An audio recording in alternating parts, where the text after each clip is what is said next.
Welcome to the Ralston College podcast. I'm Stephen Blackwood. Though we had to postpone our first Savannah Symposium, the cultural intellectual festival we had planned for this week, on account of COVID-19, we thought we'd take the opportunity to connect with some of the symposium speakers from a distance. Today's guest is one of those, the psychiatrist, philosopher, and literary scholar, Dr. Iain McGilchrist. Though recorded some months apart, today's discussion is very much the sequel to my first conversation with Iain McGilchrist, which was recorded last November on the Isle of Skye, and which is the previous episode of this podcast. I was very pleased to have a chance to delve further into the topics of that first conversation. McGilchrist is a deep thinker, and his work illuminates convergences and continuities across different domains and disciplines, from philosophy to neuroscience, to medicine, to music, to psychology, to literature, to theology, and so on. This conversation has all of those, but follows a single, all-important thread, and that is how things become, or unfold into, what they can be, which you might say is the question at the heart of everything, from the littlest flower to the whole cosmos, and most especially the question of our own selves, our human nature, freedom, purpose. Within the trajectory of that topic, we discuss relationality and reason, teleology and consciousness, as well as the need for, and the current state of, the humanities, which are the domain of these very questions. I'm Stephen Blackwood. Thanks for listening. Dr. McGilchrist, the last time we spoke, we were in your beautiful study off the majestic Talisker Bay. How are you doing? And how are things on the Isle of Skye? Oh, thanks, Stephen. Well, I'm personally well, and I think that most of my friends and family are, although some of them may well turn out to have had the bug. They've had a rather nasty flu, but seem to be okay. Life up here is very unchanged. My preferred mode of operation is a form of self-isolation, so needing anything else. What are your particular reflections in this extraordinary and extraordinarily tumultuous moment in our shared history? I mean, this is really a global event. What thoughts has it precipitated in your mind in the last few weeks? Well, I suppose the same sort of thoughts have come to me that must have come to many people, that it's rare that there isn't a positive side to even things that look very damaging, as indeed I often reflect that there are damaging sides to things that we embrace naively as entirely positive. So I'm a great believer in the coincidence of opposites. In this particular case, I think a lot of things immediately stand out. One is a more communitarian spirit, I think, which it's not that it's sort of been invented or something of that kind, but that it was there all along. And actually people miss the opportunity, I suspect, to express it. Part of the so-called meaning crisis, it's occurred to me, maybe that actually people find that the sorts of things that do give meaning to life are not the obvious things that our civilization embraces. They're a close face-to-face togetherness with people. And in these times, of course, you can't get face-to-face with some people, but with others, you almost have to be quite close. And to do things for other people. For example, we all know of many, many cases where people have looked out for vulnerable, elderly, isolated people in the community and offered to do shopping for them and to cook for them and so forth. So that aspect of things has improved. An enormous improvement has taken place in what I'm afraid one these days calls the environment, but I prefer to call the natural world. We're not killing it quite so fast. Apparently, one can see from space that the pollution over China and over Italy is very much less than it normally is. And we've all heard stories of how fish have returned to the canals in Venice, which haven't been seen there for 100 years, and so forth. So what that impresses on me, rather like the communitarian spirit, is that if we just give it a chance, it's there and ready to go. We haven't lost these things completely, but we're doing our best to exterminate them. Whether when all this is over, we will be able to remember that and carry it forward, I don't know. I'm rather doubtful, partly because I know how quickly one forgets. For example, not this winter just passed, but last winter, the one before, we had no water in the house for 14 days. That's because the water comes from the hillside. And as it turned out, after investigating a lot of piping that took 2 weeks, a creature had got into the pipe and died there. And for 2 weeks, I thought, gosh, getting water out of the river and having to boil it up on the stove, and every time you want to do anything really, such a business. How wonderful just to be able to turn on a tap.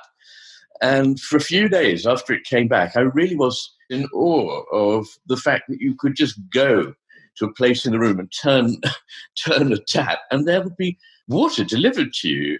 And you can even do another one and it would come out already heated. Extraordinary. But of course, after a week or so, I got completely used to this and forgot about it. It's rather like a very painful condition that you feel you'll be lucky to survive it, and later you can't remember what that pain was like. So I think that for that reason, and for the other main reason, which is that our civilization is predicated on greed and a sort of frenetic activity in pursuit of greed, I'm afraid that will inevitably return. Those are some of my thoughts. I'd like to pick up on something you said about communitarianism. There's clearly a sense in which this virus has exposed a fundamental truth, which, as I think it's St. Paul says, you're all members one of another. Those words have come to me in the last weeks as I've thought about what is being revealed by the virus in a negative sense, which is that we can get each other sick. Unintentionally, unknowingly, we can pass this along. That, you might say, reveals something of the fact that we're all in this together. But there's also a corresponding positive insight, which is that our actions, and this is, of course, what the whole social distancing, or as one of my friends says, perhaps asocial distancing, but the whole social distancing approach to slowing the pandemic is precisely the positive side of what we see negatively in our ability to get each other sick. We see positively in our ability to, in some sense, keep each other healthy.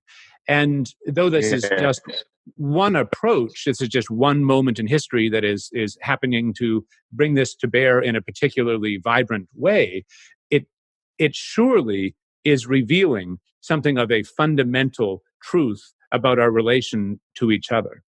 It certainly is. And it relates in my mind to the problem of globalization and localism. In some ways, one of the problems of our age is, I believe that we are looking at the world according to the way the left hemisphere tends to do, which is that things are isolated fragments and therefore not seeing the whole picture. And so you might think, well, maybe I think globalization is a very good idea. And of course, it has its benefits. It means that if we are in contact with other peoples, other places, we're less likely to see them as alien or necessarily opposite to ourselves. So that is obviously a very good thing. But of course, the downside of it is that it eats up and destroys local businesses, local agriculture, local communities, and replaces them with enormous corporate structures. So there are advantages and disadvantages to globalism, and there are advantages and disadvantages to what one might call localism. At the moment, I think we very much need to cultivate thriving local communities which are living in undemanding ways close to the land, producing and selling their produce locally. That in itself would have an enormous impact on pollution of the air and the seas and so forth. So it's always a matter of balancing these things. And in relationships too, it's important to be communitarian without being eaten up by a state on the one hand, and important to be yourself, but not individualistically an atom in a society that is really just an aggregate of little bits. So that it's always this feeling your way between the two extremes. And really that is a wrong way to put it. If I say that, it makes it sound like that all we need to do is find an average or a compromised position halfway. But that's not what I'm saying. What I'm saying is that we need a lot of connectedness and a lot of expression of the individual. And these things are not incompatible. The image that always comes to me when talking about this kind of thing is from my favorite philosopher, Heraclitus, pre-Socratic philosopher, who I still think was probably the most important philosopher that ever lived. And he says, they do not understand that it is an opposition that is a coming together. He has the image of the string of a bow or the string of a lyre, which takes its energy and force from the fact that it is pulled in two opposite directions maximally. That's what gives the power to the bow to let fly the arrow. It's what gives the power to the lyre string to let the notes and melody come forth.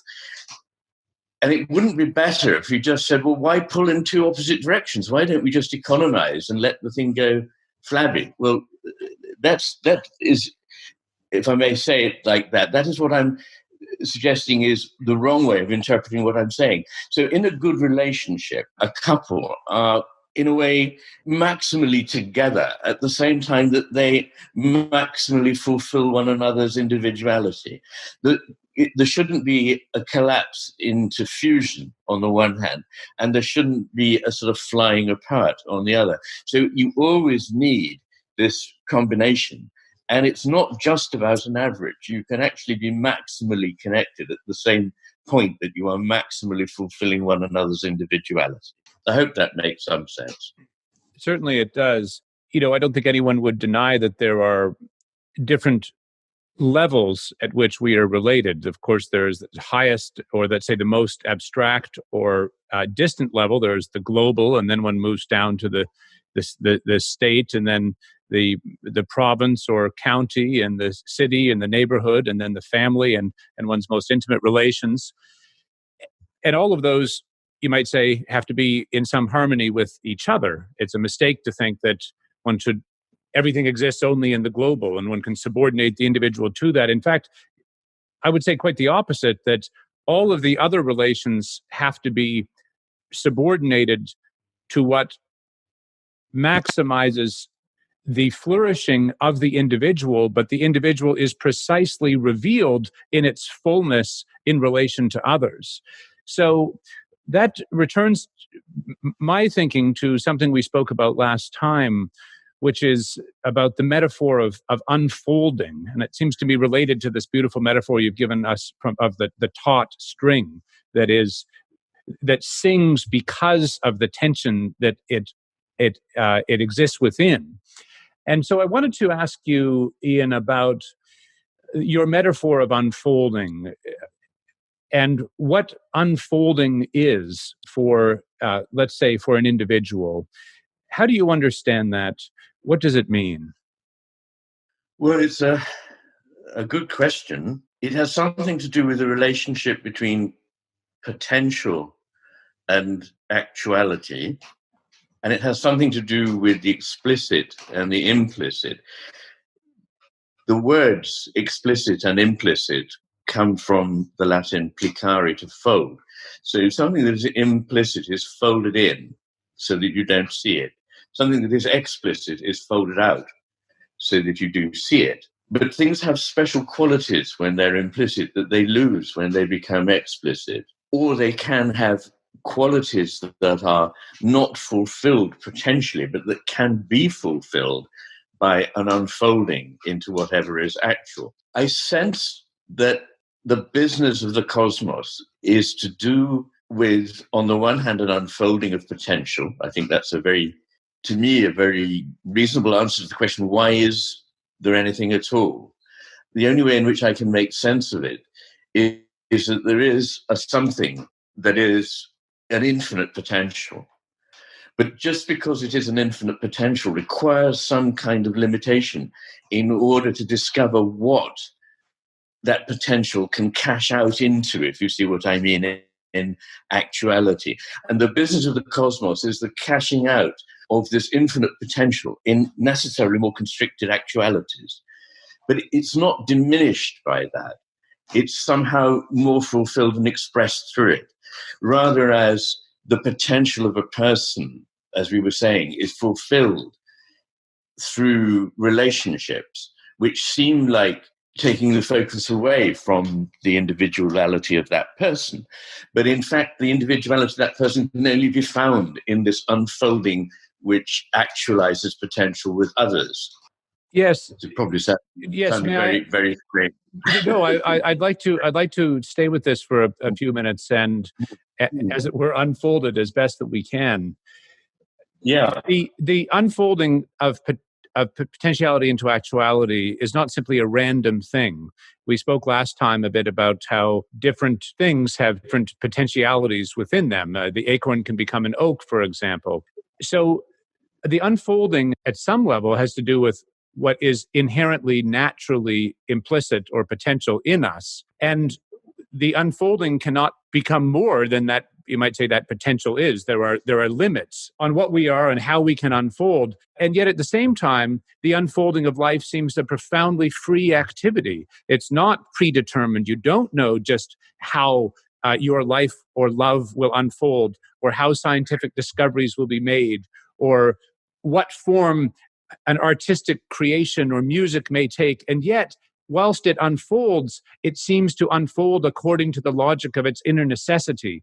And so I know this is very abstract language, but I want to ask you about the relation between the freedom of unfolding and also its intrinsic or inner necessity. Wonderful. All very important stuff.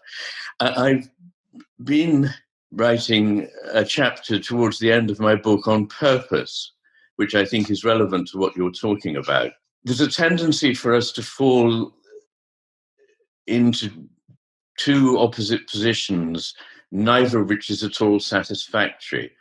One is that if there's a purpose, it's somehow all laid out in advance. Bergson, writing in 1910, had a contemporary image for him of the unfolding of a lady's fan. He said, the cosmos is not like the way in which a fan is unfurled. It was painted that way all along, and it's just a question of whether it's unfurled or closed. It's that something actually is being created, and this image of creation and evolution were very central to him. Now, it's paradoxical that Darwin, whose name is most associated with evolution, that wonderful concept, both his concept of it narrowly in biology and the overall concept of it in the cosmos, that his name has been annexed to a very, in my view, constrained reductionist way of talking, namely some of the neo-Darwinists who really aren't true to the spirit of Darwin himself, who was much more open to the idea of a teleology. In fact, he said that Asa Gray, the great American botanist who wrote an appreciation of his work for nature, yes, Nature was being published in 1860 or whenever it was, and he said, that what Darwin has done is bring together for us the idea of teleology with morphology. So not just about forms being given, but actually having a purpose and unfolding in a certain way. Now, the difficulty is that many people now assume that if there's a purpose, this means it's engineered. We have the image of the tinkering God, the sort of engineer on sabbatical leave, as I think he was called by Panikkar. And this is a hopeless idea that both is wrong about purpose and deeply wrong about any idea that could be entertained, certainly by me, over divinity. Not a micro-controlling engineer, but an infinite source of potential that is the ground of being without actually... It would take away from the whole purpose of the thing if it were all already known. Then there wouldn't have needed to be a cosmos. If it was already known, then why put yourself through the business of creation?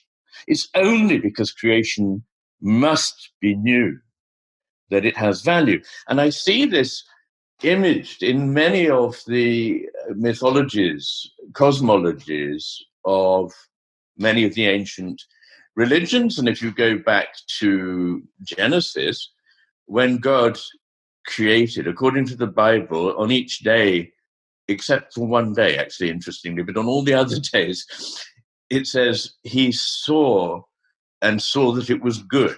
Now, if he had known in advance what it was going to be, it wouldn't have needed to be stated repeatedly that he saw it and saw that it was good, because it was somehow new. It was truly free. Now, the whole point of creation, from God's point of view, it seems to me, if there is a God, is to have an other to relate to. And there isn't an other if that other is just a controlled expression of you. It's just like an artificial limb of yours. It's not like having a partner with whom you can have a relationship. So again, to return to the relationship of a fulfilling, loving relationship between two people, which is a good model, I think, for relationships in general, that it is not a controlling thing. It is a genuinely risky element in which we don't know everything, but we know in a way where it's going, if it's going well.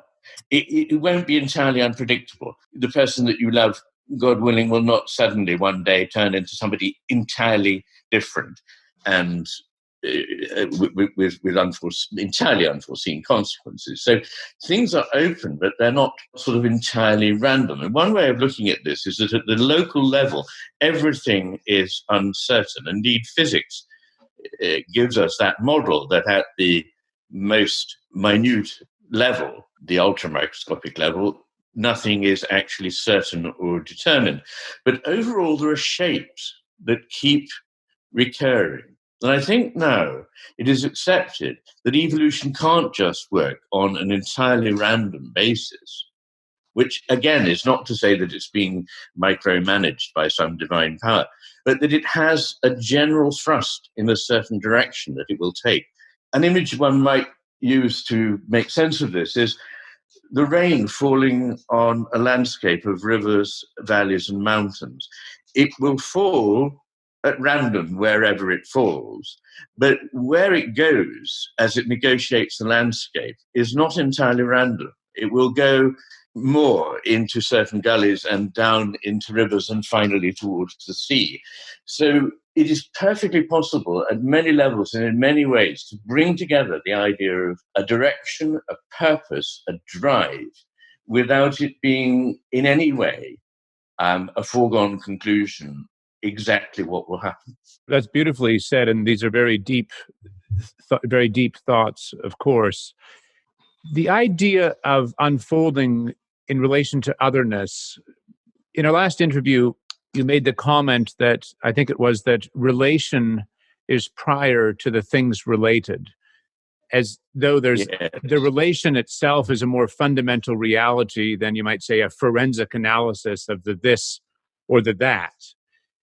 And in some sense, we see this in the most vibrant way in our own lives, by encountering other people in love, in economics, in forgiveness, in humor, in the whole rich panoply of human life. We know that our own inner nature is more fully actualized in those relations than it could ever be if we were to be inert atoms that never had those relations. You might say that our essential identity is precisely an activity of relation with others in which we come to find what we are internally in those external relations.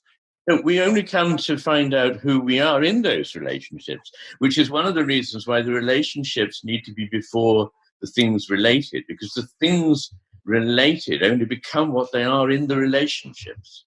So it's actually illogical to suppose that there are the things before their relationships. The only way that you can make sense of that is to conceive of the world, and I'm afraid for us in the West nowadays, this is almost a reflex to do so, of pre-existing entities that then work out how to relate.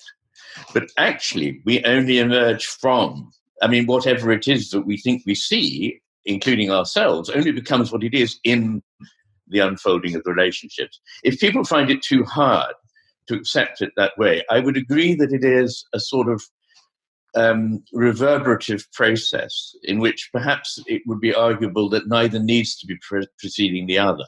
The image that I rather like at the moment is that of Indra's net, which is an Indian, a Hindu, a Vedic image of a net that covers the cosmos. And it is just that, a network, but at each intersection that makes it a net, there is a little jewel which reflects all the rest of the net and all the other jewels. So that, going back to your earlier comment that holes are within holes, and that it's a sort of nested, what I think Arthur Koestler called a holarchy, in which, depending on the place in which you look, this looks like a part in relation to a whole bigger than it, but that whole looks like a part in relation to a whole that is greater than it, and so forth.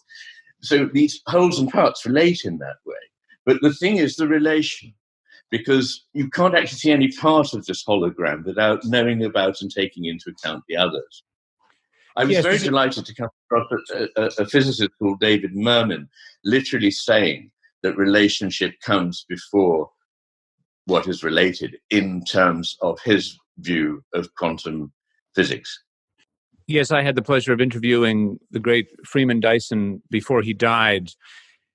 And in fact, I have right in front of me, as it happens, a few words from Dyson that are quite related to this. He writes that mind is inherent in every electron, and the processes of human consciousness differ only in degree, but not in kind, from the processes of choice between quantum states, which we call chance when they are made by electrons.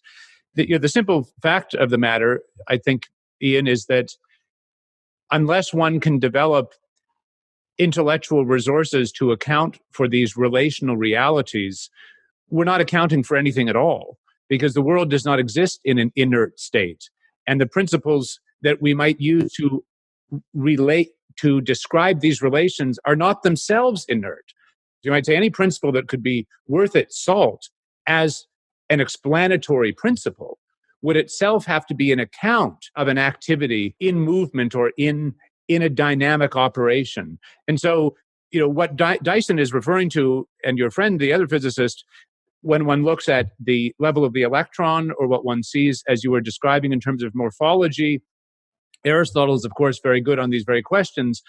When one takes that and looks at it at the level of the principle, one ends up speaking about, in the way that you were, for example, about God and creation. To speak about God and creation is, in a sense, just to speak about how the infinity of life, or the infinity of the principle, can only be shown in what is other than it, in giving rise to what is other than it, in knowing itself in what is other. Without the intellectual resources to describe the activity of the relation itself, one is unable to account for any of the most basic realities of life, from nature to love to forgiveness to community and so forth. Am I going too far here? No, I don't think so at all. Actually, that quotation from Freeman Dyson, I actually included in this book I've written, because one of the things that I had to face was the question of the relationship between matter and consciousness. Some people will rejoice and others will switch off in rage when I say that I conclude that consciousness is a primary element. It is one of the ontological primitives, if you like. It is one of the things behind which you cannot go in the cosmos. And that matter is a form of consciousness that it takes at certain points in certain places. It would take too long to explain it, but essentially that they're not separate from one another. And certainly not, I don't mean by that somehow consciousness can be reduced to matter, because, as Joseph Needham once said, nothing can ever be reduced to anything. If you say that two things are made of the same stuff, and one of them seems rather lowly and the other one seems rather highfalutin, you're elevating the lowly thing as much as you're tearing down the highfalutin one, if you see what I mean. So consciousness and matter have to share the same sort of status in the universe. The way I think of it is as matter as being of a kind of form of consciousness, a phase of consciousness. Yes, I think that's brilliantly said. In fact, that's the argument of a brilliant book by Eli Diamond on Aristotle's De Anima. You might say the animating principles of all reality must be the same, no matter what level you're looking at. The same structures are present, and indeed, consciousness is not somehow a subsidiary, something you arrive at later, but it is the fundamental reality in which everything else is, in some sense, an image, or in its own way manifests the same characteristics of. And this at some level is clearly what Aristotle is after. And it's true also, though we won't have time to get into this in depth, but that is what Trinitarian theology is also trying to describe. The self-relation of the principle in what is other than it as the animating principle of all things in their necessity and in their freedom. The good thing about the idea that consciousness is right at the foundation of everything is that it's in line with what all the great wisdom traditions of the world have always said. And it's in line very clearly with what most of the physicists of the last 100 years have said. They've been quite unequivocal about it. So the only people who are out of step here are people who are still subscribing to what is effectively a mid-19th century materialism. Well, it started at the Enlightenment, but then reached its apogee with the sort of hydraulic era of the middle of the 19th century. And they're on the wrong side of history. So on the wrong side of reality, you might say. Certainly on the wrong side of reality. That's true. Yes.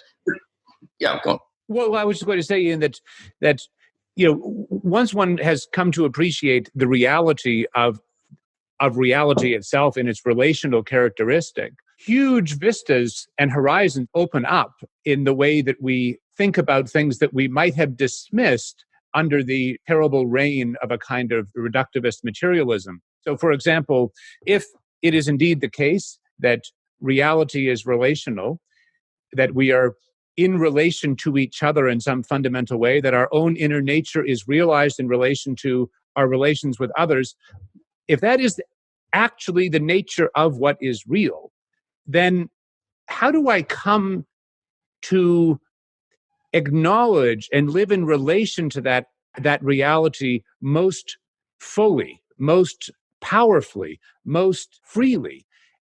It might be good to develop habits which recollect your relation to that. Habits whereby, of which the whole point is to remind yourself of what is real. And of course, that is, one can put that in the language of prayer or meditation or encounters with nature. There's any number of ways which you can put that. I'm not trying to put this in relation to one tradition, one particular religious tradition or meditative tradition or another. But suddenly those practices appear as rather the most rational thing one could do to bring oneself in relation to reality rather than a renunciation of what is rational and real. I wouldn't disagree with you for a moment on that. I completely agree. And what you're saying is what Pascal said, that if you desire a certain cast of mind, then to adopt the habits of a person who has that cast of mind. And in fact, unless you do that, you don't understand the reality of the position, because no position on anything that is of importance in this world is a purely abstract intellectual proposition.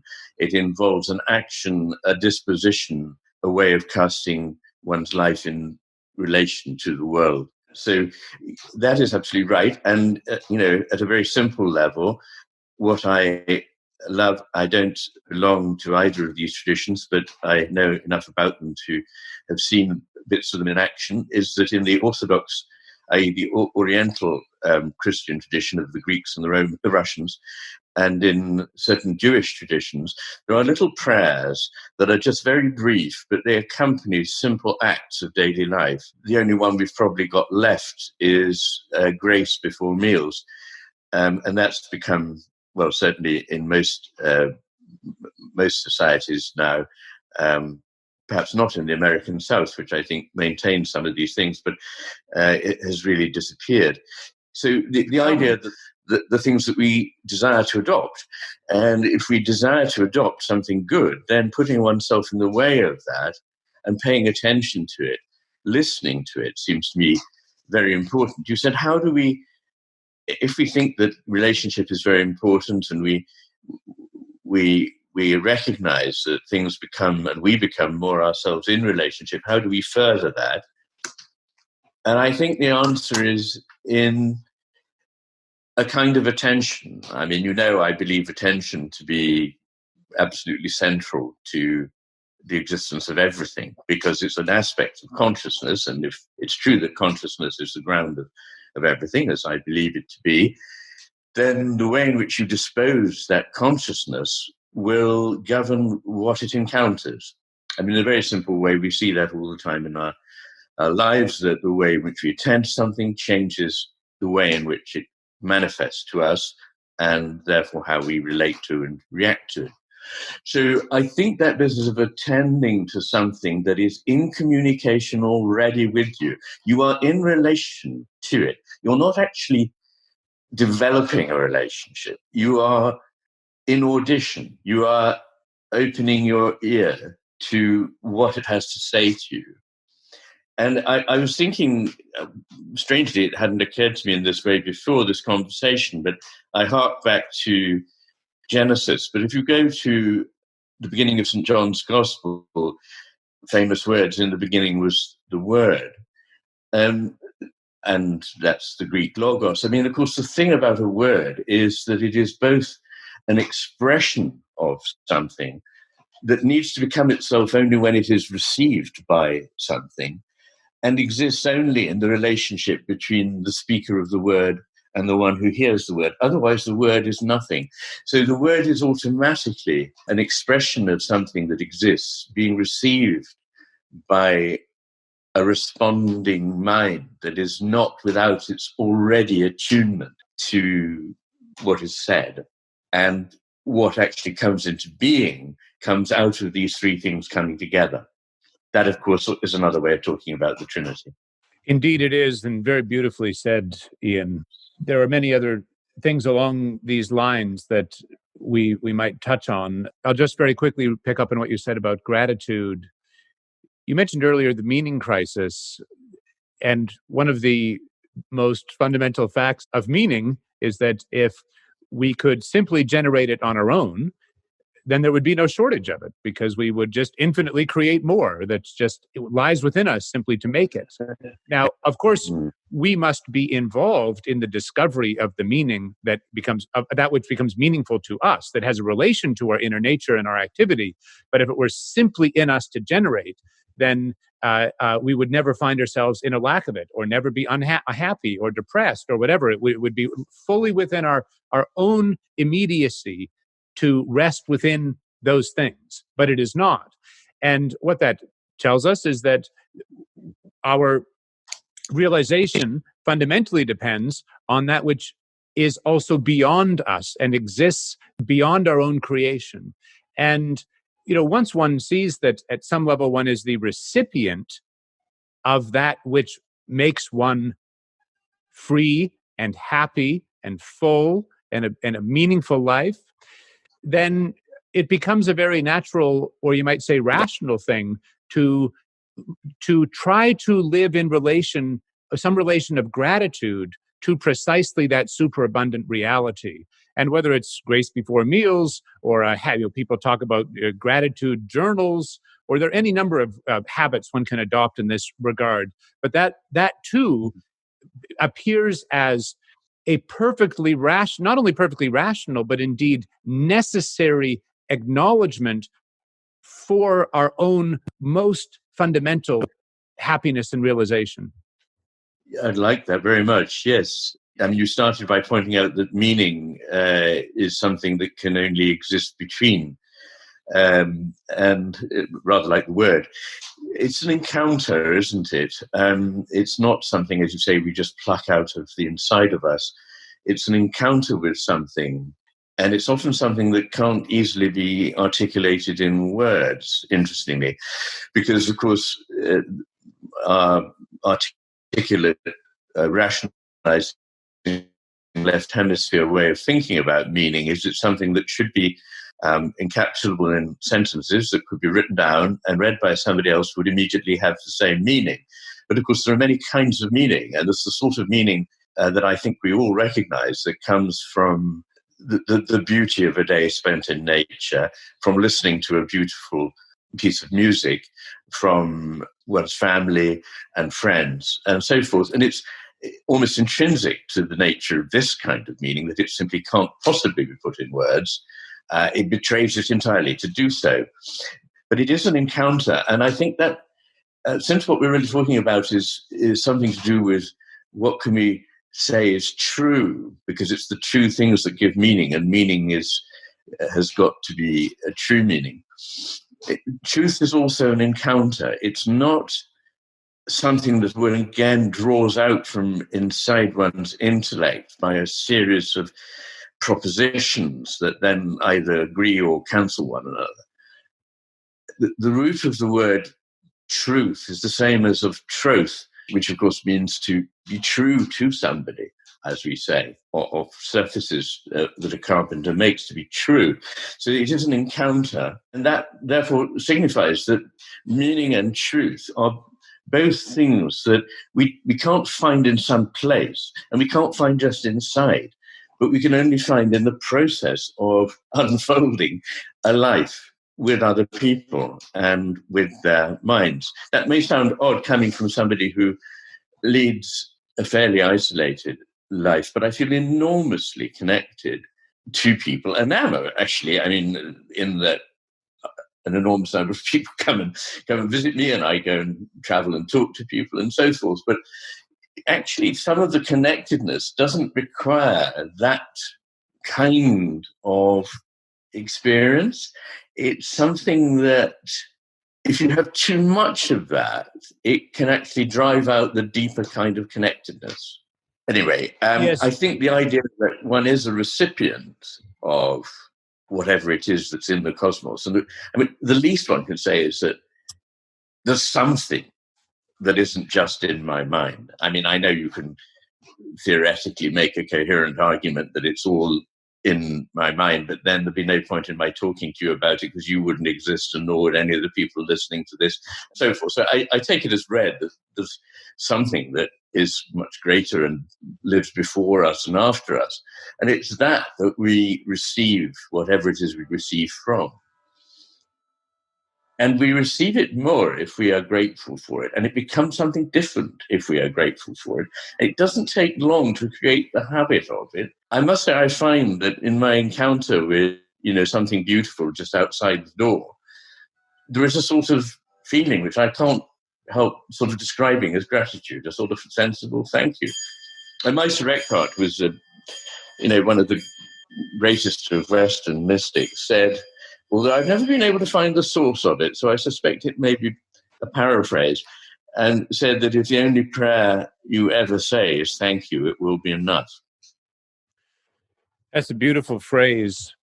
In some sense, the terrible reductions of a certain kind of post-Enlightenment rationality, for all of its wonders, the mechanistic and computational genius of the last centuries, which none of us would wish to live without, we now find ourselves in a situation in which the view is widespread that that is all rationality ever can be. And that is all thinking can ever be, is this sort of propositional, mechanistic, computational logic. But in fact, that's simply not true. I mean, this whole conversation we've had, I would say, is a rational conversation where we're thinking, we're trying to be adequate to the complexity of reality in whatever little way that we can. People here between Savannah and Skye across the internet for an hour. But the fact of the matter is rationality in its full sense, in the sense in which you speak about the logos or of the nature of consciousness, of coming to see oneself in the relationship with what is other. There's nothing about that it is remotely irrational or a betrayal of the carefulness and precision of thought. It's simply to acknowledge that reality cannot be reduced to inert propositions. If we were to take, for example, poetry, a great poem is precisely a great poem because in the activity of its being read, things come to be in a tension and a movement that resists propositional reduction. You can't say simply, "Oh, well, or the same with the work of literature. The Moby Dick is about this." Well, in some sense, you can give me that proposition, but that does nothing to open me up to the complexity of the this that the novel or the poem itself does. So I suppose I simply, and I think this is in keeping with very much what you're saying, I simply reject the idea that we have to keep to a narrow Enlightenment view of reason. The whole tradition gives us a much richer account of what thinking can be. And it's a matter of, I would say, profound urgency that we recover the rich resources of what thinking can offer to us in order to more fully encounter reality as indeed it is. Yes, in an attempt to recover distinctions that are extant in other languages, certainly in Greek and Latin and German, I tend to make a distinction between rationality and reason. Rationality being a rather narrow form of concatenating propositions in order to come to a conclusion by following an algorithm, some computational idea of reason, from reason as being the best expression of a very balanced attention to life, in which one's experiences, one's intuitions, and one's power of reasoning are brought together. And of course, that has existed long before the Enlightenment.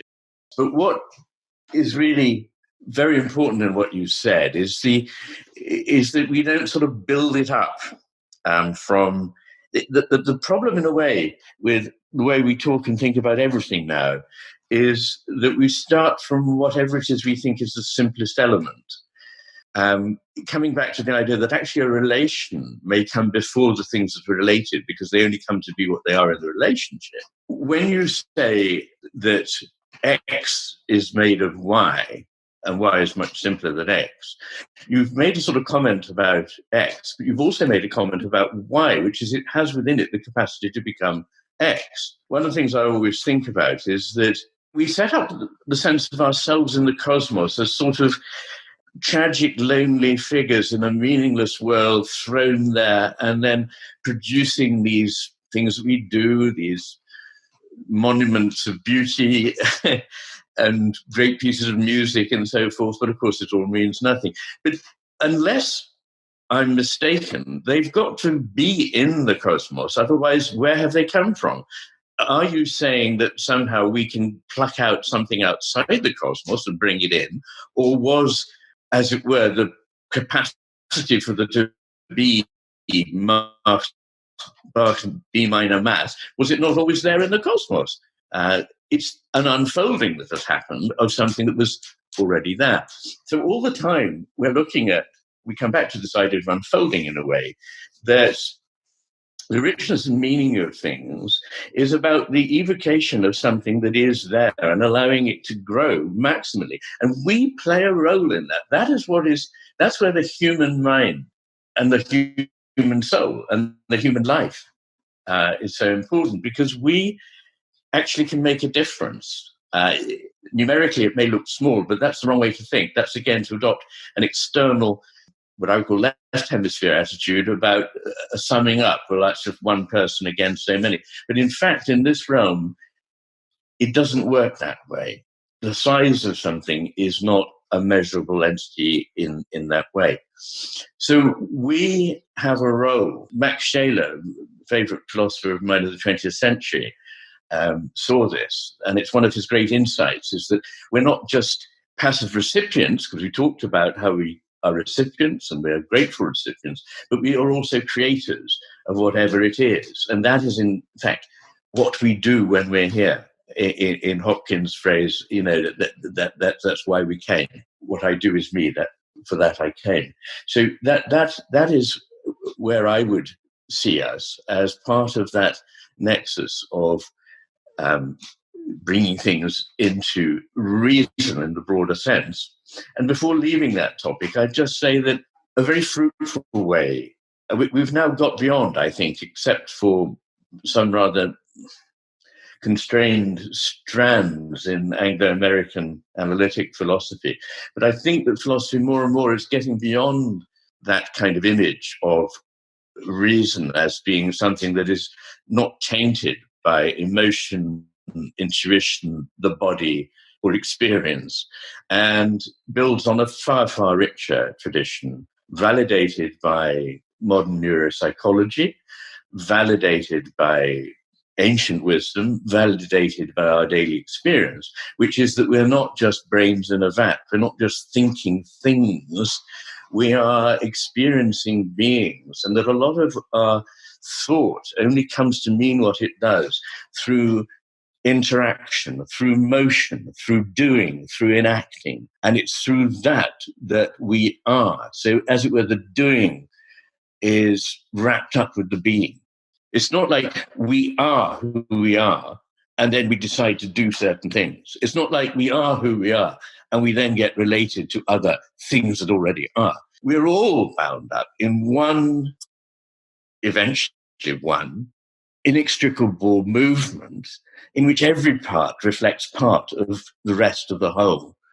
And every part is ultimately not in any way disconnectable from that whole. I think of John Muir's thing about whenever we try to look at one thing on its own, we try to pull it out and we find that we're pulling out the whole of the universe with it. So he said it more elegantly than I've just said. That's where my memory got me today. That is wonderfully said. Your thought is extraordinarily fecund and also very remarkably multi or interdisciplinary. I don't know what the phrase is that people like to use today. What were the early formative influences in your own life that enabled you to do the work that you do now intellectually? Gosh, yes, quite a lot of things really. But I suppose one of the interesting things to me, looking at it, is that it seems to have a logic retrospectively, but it didn't necessarily reveal that at the time. I mean, what I always been interested in is building bridges. No, I didn't foresee a career as an engineer, but what I mean is that I've always loved seeing connections. And at the school I attended, by the time we were 13, we'd fulfilled the requirements that one would need to get higher qualifications that would enable you to go to university. And so we were split into three streams, which were effectively the classics, modern languages and history, and science. I chose science and mathematics, but after a while I got disillusioned with scientific thinking and I hung on to the mathematics, but decided I wanted to move to modern languages and history. And it was at that stage that I developed a passion for English literature. And then finally, I ended up moving to the third special stream. We were only supposed to have one, but I then moved finally just before leaving. I've been learning Latin and Greek from the age of about 7, but I went back to it because I wanted to be better at it so that I could read, Plato in the original and all that sort of thing. So at the time I left school, I'd gone out and done a tour back. I then got to Oxford and intended to study philosophy and theology, but in those days that wasn't an honours subject, and they said, why don't you do philosophy, politics and economics? Well, I have no interest in politics and economics. I didn't then, and I still don't. So I didn't want to do that. And I didn't really want to do theology on its own. It was the philosophy of theology that interested me. So they said, well, look, you're good at English. Why don't you do that? So I did that, and I really loved it. I had a very, very good tutor who, again, wasn't narrow in the way he talked about literature, but very much opened up one's attention to the quiddity of a writer, to the individual quirkiness, to use a technical term, the hexietas of that person. And that got me very interested in that as a philosophical idea. And so I went back to philosophy at that stage, puzzling over what was wrong with the way we approach literature. And in a nutshell, what I thought was that people had created something unique, embodied and implicit, and we came along and turned it into something generalized, disembodied and explicit in the seminar room, and had thus completely missed the point. And so I wanted to know more about embodiment, really. I got interested in the mind-body problem. I went to all the philosophy seminars on this subject, but I just thought they were all too disembodied and in their approach. And I thought, how can I get more embodied in my understanding of this connection? And the answer was to do medicine. I'd just really recently been reading Oliver Sacks's Awakenings, and I thought, this is absolutely brilliant. Here's a man with a philosophical cast of mind who writes about individuals, but in ways that allow him to see large connections and an overall picture that is coherent. And I want to do something like that. And that led me into a long story of going back, becoming a medical student, kind of qualified as a doctor, then doing some neurology and neurosurgery, and then some psychiatry. So all my life, I've been round the houses. I've never really lost sight of any of the other bits. I've always tried to see how they would reflect on whatever it was I was involved in at the time.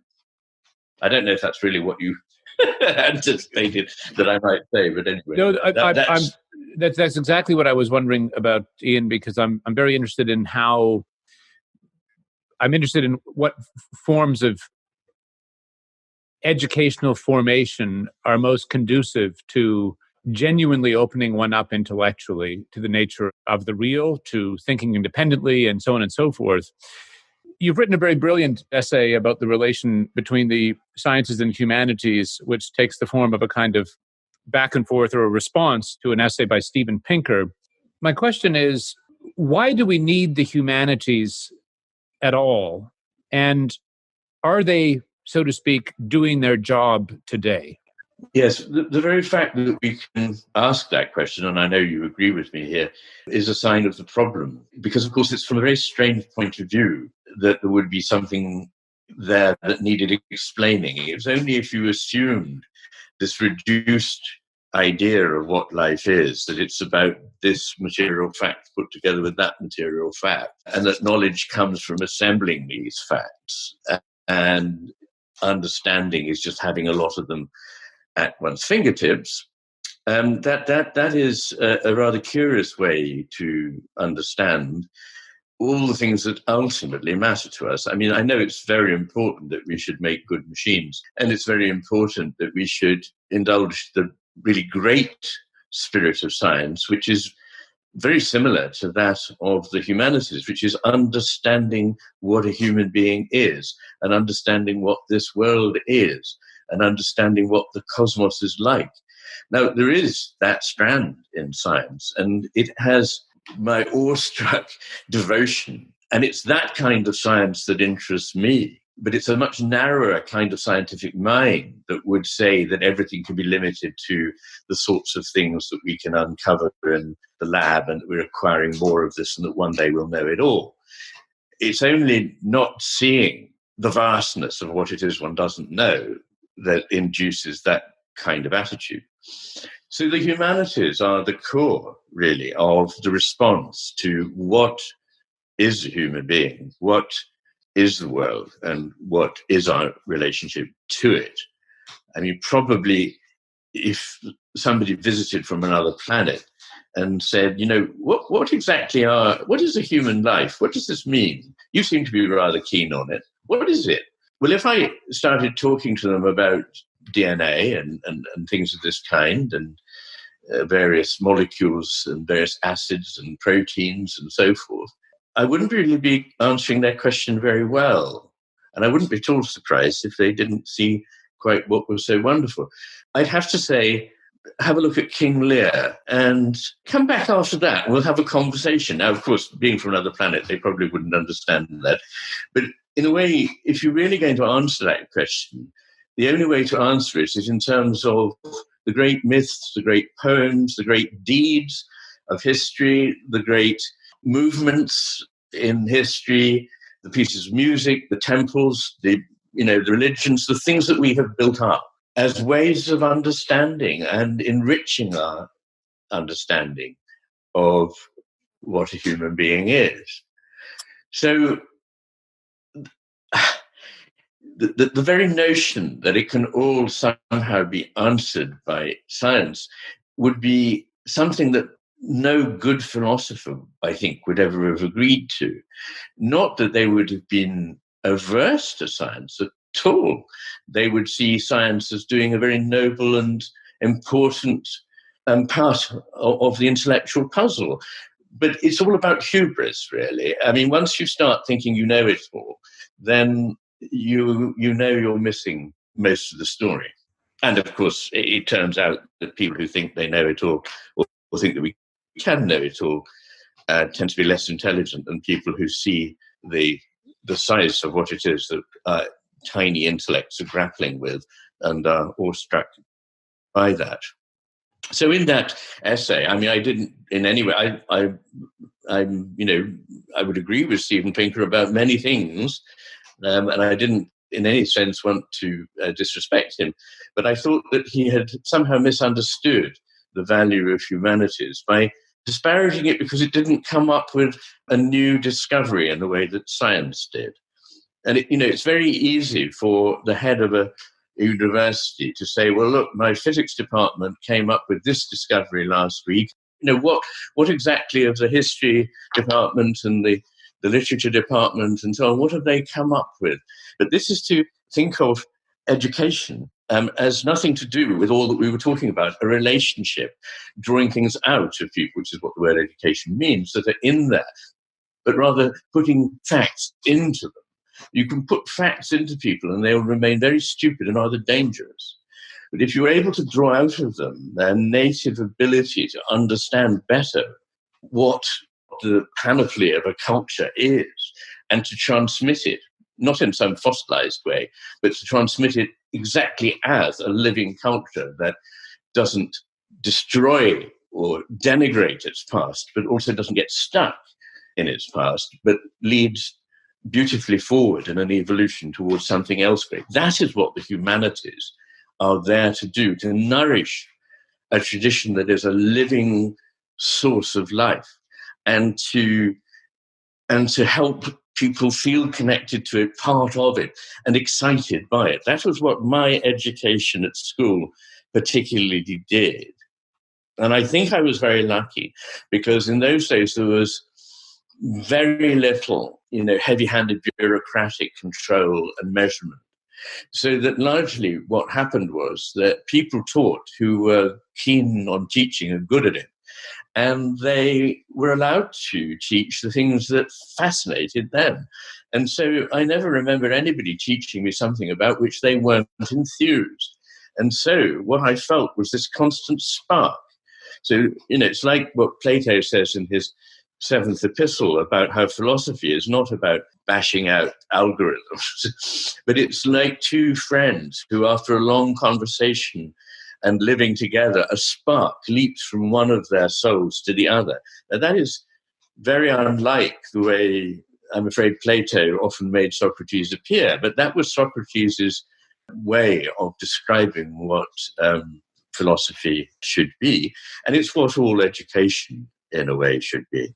It's a stirring account and defense of the humanities, which, of course, I find myself extremely sympathetic with. At the same time, though, Iain, the humanities are in a very bad state. At least in many places, they're in a very bad state. And not to point the finger at any particular institution, but I don't think it's an exaggeration to say that they're preoccupied with certain forms of critique and resentment, with constructivist ideology, with certain obsessions ideologically and otherwise. One of the most telling things, I think, of the last years amidst the so-called meaning crisis is that virtually no one turned to the universities as the place out of which those answers would come, despite the fact that they are meant to be the keepers of the sacred flame. And so at the very moment at which we need them, the most vibrant humanistic inquiry on these questions of fundamental importance to human life, it's at that very moment that, as a whole, the fields of the humanities appear to have quite profoundly lost their way. Would you agree? And why do you think that is so, if so? Yes, I think they have, I'm afraid. And when I've got this current book off my desk, one of the things I want to write is a short book about the plight of the humanities. Broadly speaking, I think there are two main strands to it. One is, my belief that at the moment we're tending to think of everything in what I call a left hemispheric way, which is all about categories and theoretical structures as have not been adequately tested on the pulse of life, basically. So you get people who take a theory, and the left hemisphere is quite happy to judge something to be true as long as it fits in with the theory that it happens to hold at the time. Whereas the right hemisphere says, look, hang on, that conclusion doesn't square with anything in experience. So that reality testing of the right hemisphere has been sidelined, and in its place has come forth a lot of theory building, some of it based on rather more sophisticated philosophies than there often become in this process. For example, Marxism, which is not as reduced as the version of Marxism, neo-Marxism, whatever you like to call it, that's espoused in some universities. But the whole sort of idea of social constructivism is, again, very one-sided and dogmatic. Okay, it gets us away from the idea that anything is sort of somehow ordained and intact and inert somewhere floating in the cosmos. Of course, nobody ever thought that. But it introduces in its place this idea that we're imprisoned in the hall of mirrors of our own mind. We can't really break out of it. And of course, it's all about the coming together. It's all about relationship. It's all about our contact with something apart from ourselves and what happens when we come together with it. So I do think that, yes, the universities, first of all, I think they have become shameful, and that is hardly a strong enough word, for the dereliction of duty that they have in the face of a kind of authoritarianism by young dogmatists who are intellectual, well, not intellectual at all, but intellectual thugs, and are trying to limit conversations, make certain topics undiscussable. And if you are interested in truth, then you really need to allow the path to take you where it goes and bring to bear, that's why we should be educated, to bring to bear our faculties of reason, intuition, and emotion in a balanced way, not in some wild, aggressive way, which, again, I'm afraid is typical of the reaction of the left hemisphere. It tends to get very angry and riled.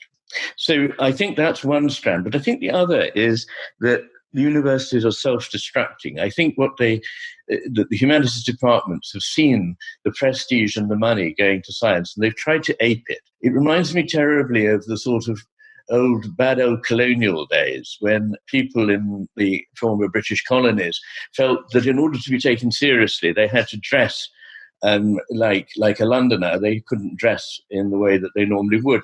Well, I feel the same thing has happened in the colonization of the humanities, that they've become apologetic. They've wondered, how can I justify myself? I haven't got any data. But that's, of course, to say, well, that's part of your strength, mate. That, you don't operate in that way. It doesn't mean that you don't have value. It's just that you operate with precisely the most valuable things, which can't be answered to by a bunch of statistics, can't be assessed by running a statistical package. So I think that has happened. And in the process, they've made themselves less valuable than they would have been in the effort to show, which they're now, I believe, often obliged to as part of their kind of, what's it called? I hate these things. There's some sort of term like, I don't know, some management term in which they have to basically justify their existence. They have to show how useful what they're doing is. But of course, the trouble is you don't know how useful it is until you follow it. And so if you start off knowing already what it is you're going to find, then you're not actually pursuing an intellectual quest. So that, of course, misrepresents what the humanities are doing. And the more the humanities fall in with it and go, yes, we must be more relevant and more useful, the more they're digging their own grave. Because in that form, the humanities are not worth saving. If that's what the humanities have come to, they've already been lost. So we might as well wind them up, especially if they go around caving into intimidation in the way they do and don't stand up for open public discussion. I wholly agree with you. And that very insight is, of course, what has led to the founding of Ralston College. You might say that the conviction that we urgently need intellectual communities where reality can be honestly confronted, where the argument can be followed where it leads, where we can engage in reflection on our own natures and our deepest and highest possibilities. Those intellectual communities are surely at the foundation of flourishing human life at all. I wholly agree with that. And I think that it's deeply patronizing that we don't honor these things. We don't somehow trust young people. We don't honor their intelligence. Exactly. That is such an important point, Iain. Thank you. Continue with that. I feel that very strongly. And I've seen in my lifetime the same mistake made several times over. It first became obvious to do with religious services. As I say, I'm not a paid-up member of anything, and I don't now go to church services largely because they're so diabolically awful. And what happened in my lifetime was that they went from being actually very beautiful occasions which helped to bring one to a sense of something beyond this realm that we need to honor and to be grateful to and to make contact with. They went from that sort of sense of something transcendent to something utterly pedestrian and that really makes one feel this is a waste of time. It substitutes a kind of, cod philosophy. It doesn't trust, in other words, the liturgy, the ancient words, the music to speak for themselves. And the idea was this would bring lots of people into the church. All it did was alienate those who used to like it, like myself. And we've seen congregations, certainly in this country, dwindling. Then I saw it happening as the media started thinking, classical music, oh dear, it's too demanding. So there was a station here called Radio 3, which actually had a lot of marvelous things on it. It had debates with philosophers. It played not just one slow movement from a very well-known Chopin piano concerto, but actually played the whole of pieces of music and engaged in intellectual dialogue about it. It was something that the BBC was famed for and honored for, and they've thrown it away because, oh dear, people won't get it. So now it's full of all kinds of irritating, patronizing trivia that nobody who really would have been the audience for Radio 3. Now, I've stopped listening to Radio 3. Radio 4, which was our flagship political programs, famed for their debate, have been taken over by the wokerati. and have become so boringly dogmatic, and as though every time you switch on, you've got to, rather like in a Maoist culture, you've got to genuflect to the doctrines of those of the people running the program. And they found that, funnily enough, their audiences have dropped off. Now, it's not that people are too stupid for what they're doing, so they ought to drop it further. It's that they're much brighter than the media think they are, and they should up their game. And then, my goodness, they'd find lots of bright young people would say, gosh, did you hear what was on the radio last night? That's as good as anything I'm getting in the university. That's a program I need to listen to every week. We need to be pushing the other way. We need to be stretching people. We need to be, exciting them with the joy of discovering things with intellectual quest. And instead, we're offering them some terrible, watered-down trivia. And, it grieves me. And I'm glad I'm reaching the end of my life. But I would like there to be something there in the end that people can pick up and run with. And I'm hoping that Ralston College will prove to be a leading light in that. Well, I hope we will be worthy of your good wishes, Iain. Your stirring account just now of the degradation of religious liturgy, which you then see mirrored in the arts and in science we've spoken of earlier, in the humanities, of community, of nature, all of this in one sense very depressing, but on the other hand, your powerful defense of the capacity in young people themselves, in the human soul, in the individual, to respond to a richer account of things seems at the same time to be a deeply optimistic note perhaps for us to end on, because it might be to say that we are now ripe for a recovery of forms of life and intellect that are adequate to the depth and complexity of life itself in a way that even in recent decades we could not have imagined.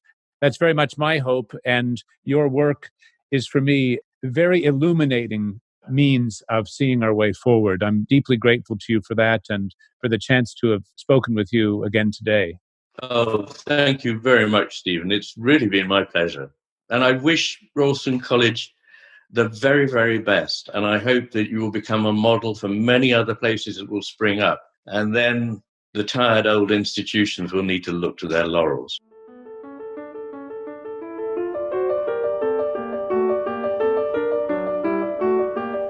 You've been listening to the Ralston College podcast. I'm Stephen Blackwood.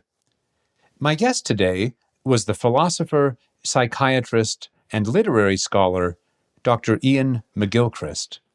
If you like, you can subscribe to this podcast on all the usual podcast apps, or, if you'd like, you can support our work to renew, reform, and reimagine higher education at www.ralston.ac. Upcoming episodes include interviews with the Nobel laureate in economics, Vernon Smith, the Scottish sculptor, Sandy Stoddart, and the late mathematician polymath, Freeman Dyson. I'm Stephen Blackwood. Till next time.